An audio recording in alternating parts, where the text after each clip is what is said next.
आपने देखा होगा एक तिवारी जी मेरे साथ रहते हैं, तो मैंने उनको आदेश दे दिया कि तुम घर पर रह करके भजन करो।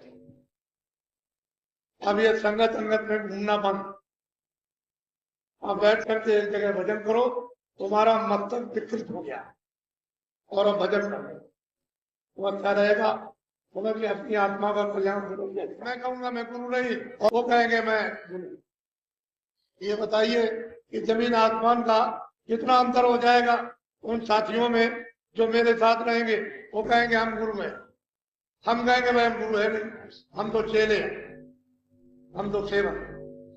बहुत अंतर। इधर होशियार हो, किसी के धर्म को दुरुपयोग मत करो। और मेरे नाम से कोई आदमी मांगे नहीं कि स्वामी जी ने ऐसा कहा कि मुझे आप दे दीजिए। ऐसा कोई भी आदमी संगत में मेरे नाम से मत मांगे।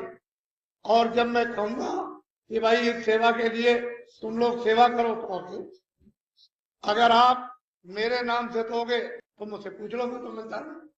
तुमको क्या शर्म है? अरे भाई मैं सबसे मिलता हूँ, छोटे से बड़े से इससे उससे। तुम हर बात अच्छी बुरी भली सब पूछ सकते हो, उसके लिए तुमको डर किस बात का? भाई डर किस चीज का? जब मैं पहले भी कह चुका हूँ कि कोई धोखा दे बेईमानी करे तो मुझसे पूछो। तुम्हारा भी संशय दूर हो जाएगा, भरम भी दूर हो जाएगा, और मतलब सही दिशा मिल जाएगी, तुमको दुख नहीं होगा। नहीं धोखा दे जाएगा तो हमेशा रो। इस संगत में धोखा हो गया और गुरु महाराज ने संभाल ली थी, गलती करोगे तुम, और मतलब यह है कि फिर तुम ही गिर जाओगे, अपराध लगाओगे, तो ऐसा काम नहीं। हाँ अगर कोई अपनी जिम्मेदारी पर मांगता है कि मुझे घर में या किसी काम के लिए चाहिए, आप लो, कौन मना करता है? दीजिए, मेरे नाम से कर लो, मुझे कलंकित मत करो। आप अपना दो, अपना लो, कि भाई मैं लेता हूं, मैं तुमको दूंगा। इसकी जिम्मेदारी मेरी तुम्हारी और महाराज जी की जिम्मेदारी नहीं है। तो ठीक है, लीजिए दीजिए, मैं क्या मना कर रहा हूं। लेकिन जब मेरे नाम से मांगोगे और किसी को तकलीफ होगी, अच्छी बात, ये ठीक है। तो मैं इशारा ही करता हूँ, इशारे में सब कुछ आपको। और ऐसे लोगों को आदेश देता हूं कि वो लोग भजन करें ज्यादा से ज्यादा। अच्छा है, शायद भजन करने में फिर माफी हो जाए। वो ये तो नहीं है कि कोई मैं शराब दे रहा हूं।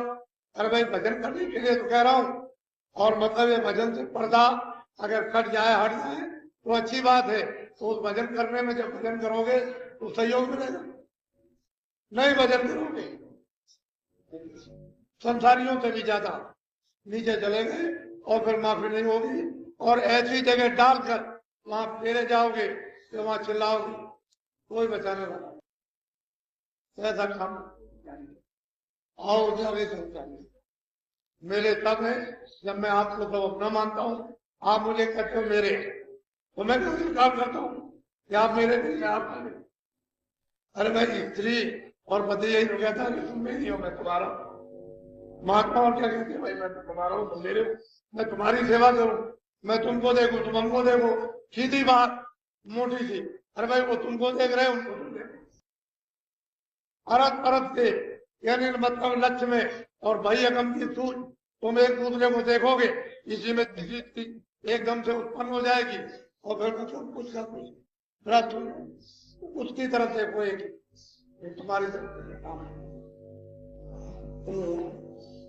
इन सत्संगों के वचनों को बहुत अच्छी तरह से आपने देखा होगा। एक तिवारी जी मेरे साथ रहते हैं, तो मैंने उनको आदेश दे दिया कि तुम घर पर रह करके भजन करो। अब ये संगत संगत में घूमना बंद, अब बैठ करके एक जगह भजन करो। तुम्हारा मस्तक विकृत हो गया और अब भजन करो वो अच्छा रहेगा। बोला कि अपनी आत्मा का कल्याण करोगे अच्छा। और आपको कुछ करने की, मैं आपकी तरफ से, मेरी तरफ से, मेरे साथ 10 आदमी रहेंगे, 20 आदमी रहेंगे, तो मेरा स्थान तो जानते नहीं। मैं तो आपका सेवक हूँ। जब मैं आपका सेवक हूँ और मैं सबसे छोटा हूँ, वो कहेंगे नहीं मैं सबसे बड़ा हूँ। मैं कहूंगा मैं गुरु नहीं, वो कहेंगे मैं गुरु।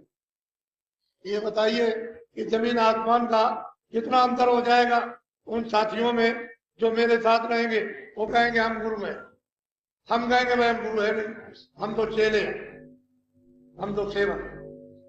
बहुत अंतर जमीन आसमान। और उसी लक्ष्य से काम करता हूं ये जैसे सेवक करता हूं।